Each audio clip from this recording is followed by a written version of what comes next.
Alam nyo mga kalakal, pagdating sa pagkain talaga, kaysa bibili ka sa labas, lutuin mo na lang, marunong ka naman. Diba? Kasi kung bibili ka ng, habihin na natin halagang 100 piso na siomay or ano pa man. Diba? Gagastos ka rin naman doon ka na sa sulit. Yun lang payo ko.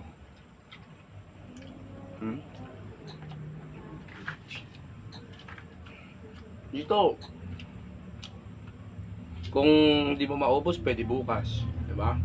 At least kahit pa paano, yung iginastos mo sulit. Hindi ka mabibitin. Diba? At least dito, diba? Kung may kasama ka sa bahay, makapagluto ka man. Diba? Lahat kayo kakain. Kung bibili ka ng order, baka sa'yo lang, kulang pa.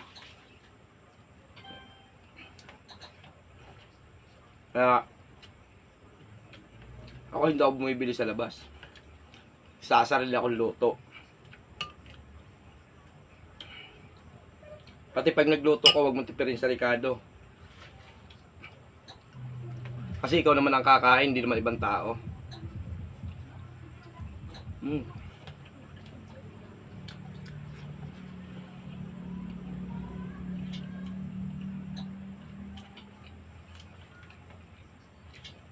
Hindi yung sila sabi na nagtitipid. Oo na lang sa pagtitipid. Sa ibang bagay na lang, huwag na sa pagkain, mga idol. Ano? Doon ka na magtipid sa ibang bagay. Yung kaikikan sa katawan, yan. Tipirin mo. Oo. Pero sa pagkain, wag. Kasi ikaw rin kakain yan eh. Hindi naman ibang tao. Tamo. Ito, bumili ako ng bawang, 3 piraso lang, buo. Bumili ako 10 pisong 3 pirasong ano, sili. 10 pisong sili. Kalamansi, 5 piso. Siomay, 75 pesos. San ka pa? Nabusog ka na, baka may tira pa. Kaya kain tayo.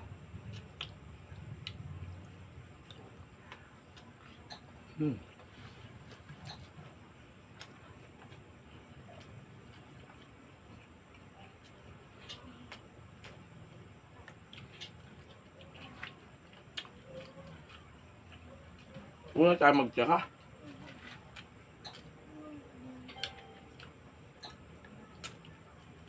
Yung asawa ko ito trip niya. Saba, baka naman mahinog ka na.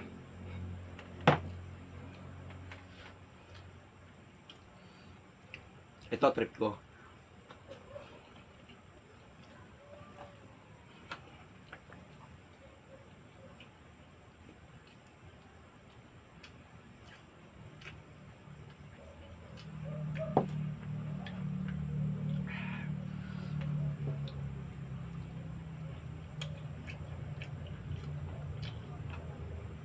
Sa sili pala ganina nabitin tayo, ano?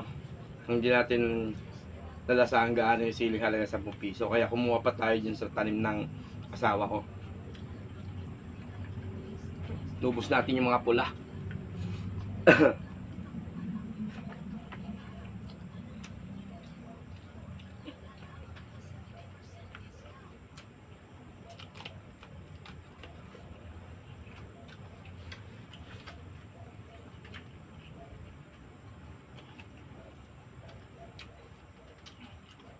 Tanggalin natin yung buto kaya baka magtubo sa tiyan natin. Maging puno tayo.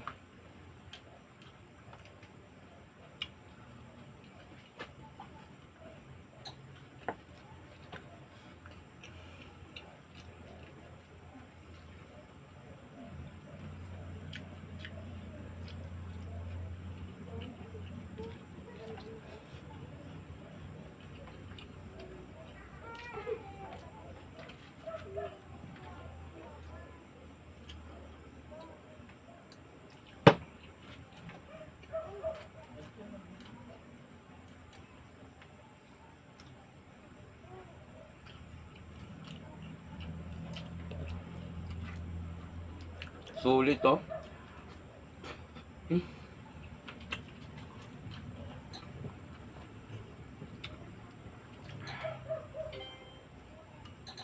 Lagyan natin chili garlic oil. Lagyan natin.